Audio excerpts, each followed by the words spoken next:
A 16-year-old girl walked into a house in Indianapolis. She never walked out. But here's what makes this case different from every other story you've heard. The person responsible wasn't hiding. She lived in the house right there on the block.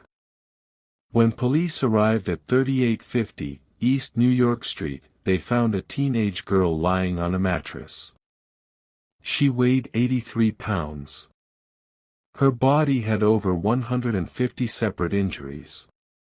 But what stopped investigators cold wasn't the injuries themselves. It was the inscription, carved into her skin with a heated needle. 7 words that no one should ever have to see. I am a prostitute and proud of it. Someone had done that to her. And she had been alive when it happened. Sylvia Likens was not a troubled girl. She was shy. The kind of kid who tried not to cause problems. Her parents were carnival workers. They traveled a lot. And when the season got busy, they needed someone to watch their daughters. So they paid a woman named Gertrude Banaszewski $20 a week. $20. That's what Sylvia's life was valued at. And Gertrude had a house full of children.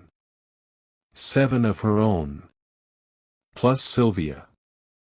Plus Sylvia's younger sister, Jenny, who suffered from polio and wore a leg brace. And from the outside, everything looked completely normal. The mistreatment didn't start immediately. It crept in. The first time Gertrude struck Sylvia, it was over a rumor. Unverified. That Sylvia had said something she shouldn't have. Gertrude used a belt. Then she made Sylvia's sister watch. And here's where it gets complicated. Because Gertrude's children were watching too.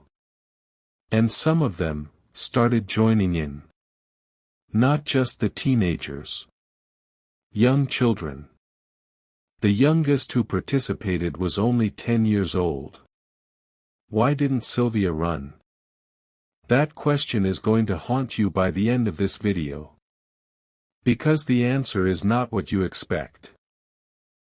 By the summer of 1965, the physical abuse was regular.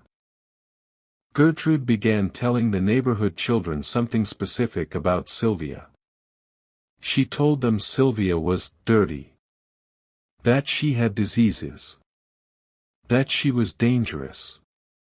She was isolating her. And it was working.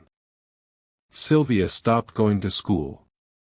She stopped seeing friends. The world got smaller and smaller until it was just that house. Now here's the detail investigators couldn't shake. Neighbors knew something was wrong. One neighbor heard the sounds of distress. Another saw the marks. Several neighborhood boys, teenagers, had been inside that house. They didn't just see what was happening to Sylvia with their own eyes. They participated. They treated the basement like a playground of cruelty.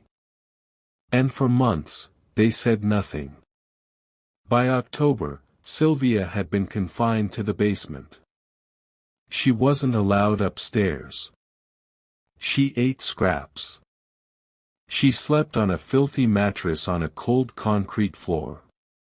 Gertrude had made the abuse into something almost recreational.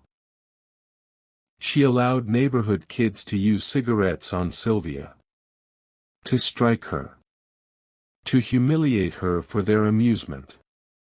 And still, no one called for help. In the final weeks of her life, Sylvia was forced to write a confession letter.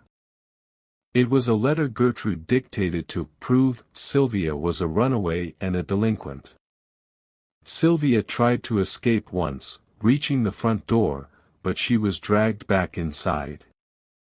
On October 26, 1965, Sylvia Likens took her final breath. She died from a brain hemorrhage, malnutrition, and shock. She was 16 years old. Once Gertrude realized Sylvia was gone, she didn't panic. She planned. She sent a neighborhood boy to a payphone to call the police. When they arrived, Gertrude had a story ready. She handed them the note Sylvia had been forced to write. She told them a gang of boys had kidnapped Sylvia, done this to her, and dropped her back off. She had even coached her children on what to say. But there was one thing Gertrude didn't count on. Jenny Likens. As the police were looking at the body, Sylvia's sister, Jenny, leaned toward an officer. She whispered 6 words that broke the case. "Get me out of here and I'll tell you everything." When investigators finally looked at the evidence, they found a systematic, prolonged nightmare. The inscription on Sylvia's stomach hadn't been done in a moment of rage. It had been done carefully. Over time. Under Gertrude's supervision. Gertrude Banaszewski was convicted of first-degree murder. She was sentenced to life. But in a turn that still outrages people today. In 1985, after only 20 years, Gertrude was granted parole. She changed her name to Nadine Van Fossen. She moved to Iowa. And she lived there, quietly, until she passed away from lung cancer in 1990.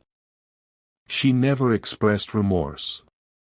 The house at 3850 East New York Street was demolished in 2009.